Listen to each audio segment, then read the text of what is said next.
E olha, no 10º dia da guerra entre Irã, Estados Unidos e Israel, o conflito segue se espalhando, gente, pela região, com novos ataques, impacto cada vez maior sobre países vizinhos, mas também sobre o mercado de petróleo. A gente está acompanhando desde cedo aí os resultados no petróleo mundial, que podem nos impactar também aqui no Brasil, com dados preocupantes. Vamos falar mais sobre esse assunto, sobre a segunda semana de guerra. Recebo aqui no nosso estúdio nosso editor de assuntos internacionais, Acácio Filho. Tudo bem, Acácio? Cortou cabelo, hein? Bem-vindo. Boa tarde para você. Boa tarde. Deu uma tosada. Percebi. A gente está acompanhando desde cedo essa segunda semana de guerra, ainda se espalhando. Agora há pouco mostramos uma imagem de Beirute, no Líbano, com bastante fumaça, mais um dia de ataques também. Hoje, mais uma infraestrutura energética foi atingida no Golfo Pérsico. Quais são os destaques, Acácio? Hoje, a infraestrutura que foi atingida energética foi uma refinaria no Bahrein, uma refinaria de Mamer, na Sitra, leste do país. A mídia do Bahrein está acusando as forças israelenses de terem realizado esse ataque contra a refinaria, que é a maior refinaria, principal refinaria do país, e tem uma capacidade do refino de 400 mil barris por dia, Roberta.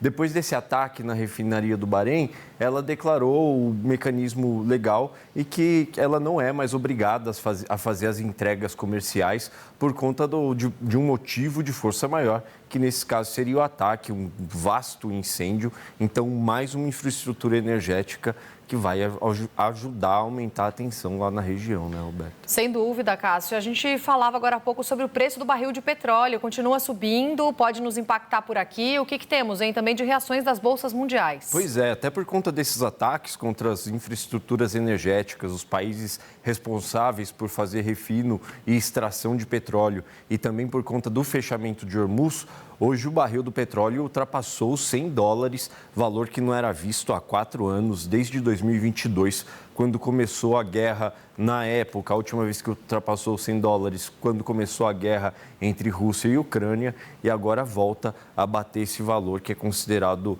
um marco. Antes o marco tinha sido $90, né, Roberta? Agora o barril ultrapassando os $100. O próprio ministro de Energia do Catar fez uma previsão e falou que se essa guerra se estender durante muito mais tempo, o Estreito de Hormuz continuar fechado, esse valor do barril, que ultrapassou os $100, já está sendo considerado alto. Segundo o ministro do Catar, a gente pode ver o barril do petróleo custando até mais de $150.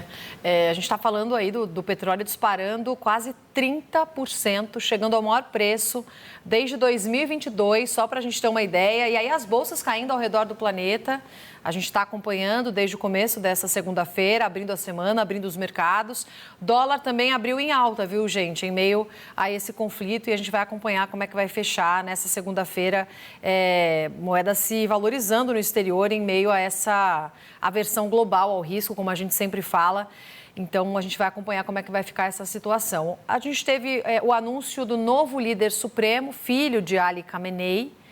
Qual é a repercussão até agora em relação a esse anúncio, hein, Acácio? Pois é, ele já foi, antes dele ser anunciado como o novo líder supremo, ele já era apontado como o favorito, como o principal cotado, Mojtaba Khamenei. Para falar um pouquinho mais, para explicar quem que é o Mojtaba Khamenei, a gente separou uma arte com algumas das principais características, o que esperar desse novo líder supremo. Então, para você conhecer, para quem está em casa e conhecer um pouco melhor, é isso. Mojtaba Khamenei tem 56 anos, é considerado um clérigo linha dura. Uma coisa importante de ser apontada é que ele ainda não tem o posto de Ayatollah, que seria um posto mais alto, o posto anterior ao maior clérigo do islamismo xiita, que seria o Marjá.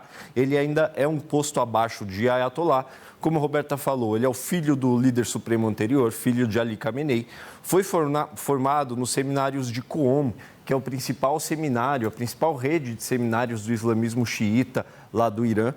Então, ele estudou lá. nunca teve nenhum cargo público, nunca fez parte oficialmente do governo, do sistema de governo iraniano. Até por isso, a maior influência dele é apontada nos bastidores do regime.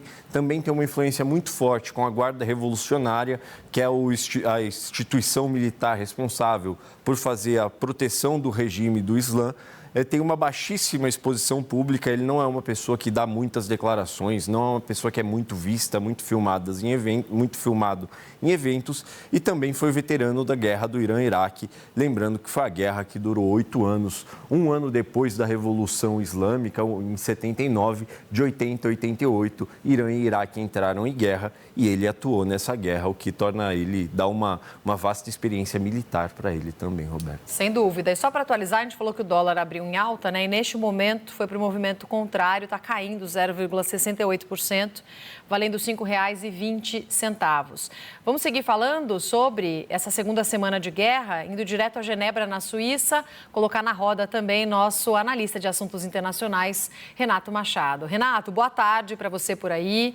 Qual sua análise sobre a escolha do novo líder, né, supremo do Irã? O Acaso estava traçando aqui um perfil dele. O que dá para a gente esperar com esse anúncio? Boa tarde, Roberta. Tudo bem? Boa tarde, Acácio, e a todos que nos acompanham. Olha, Roberto, eu acho que tem 3 coisas principais que dá para se esperar em relação a isso. Primeiro, continuidade e até um leve virada a uma linha mais extremista em relação ao Ali Khamenei. Como o Acácio falou, é o segundo filho mais velho de Ali Khamenei, mas é o único que é engajado em política. Os outros sempre ficaram às sombras, trabalhando nos gabinetes, trabalhando em sua formação religiosa.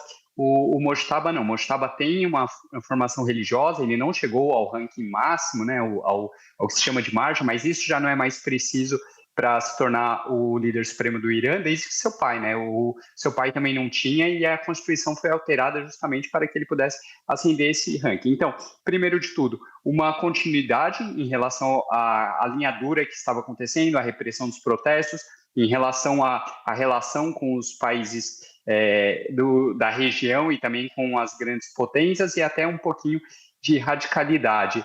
Segundo, me parece um claro desafio aos Estados Unidos nesse momento. O Mojtaba, como o Acácio tinha dito, ele era favorito para se tornar o novo líder, mas por diversos motivos. Um deles é porque havia um vácuo de candidatos, os 2 principais, há uns anos, que era o ex-presidente Ibrahim Raisi e o ex-presidente Rafsanjani, eles morreram. Então, surgiu o Mojtaba como a grande figura na ausência até de outros com esse perfil de ligação com o poder, de ligação com a Guarda Revolucionária. E o outro aspecto que eu cito é a proximidade com a Guarda Revolucionária. A Guarda Revolucionária ganha mais influência agora na política do Irã, na política externa do Irã, em como negociar, inclusive como negociar um eventual fim para essa guerra. Teremos uma posição mais radical do Irã nesse momento. Só lembrando que alguns porta-vozes da Guarda Revolucionária já têm afirmado que não tem que negociar com os Estados Unidos.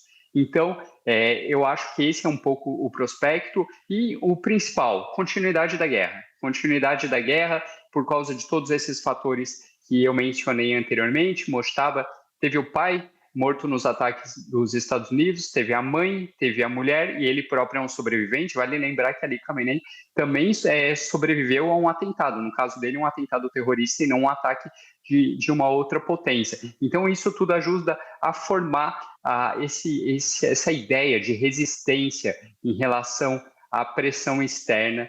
Então eu acho que ele é um nome para aglutinar a linha dura em torno dele e, claro, vai dificultar um pouco uma solução para esse conflito.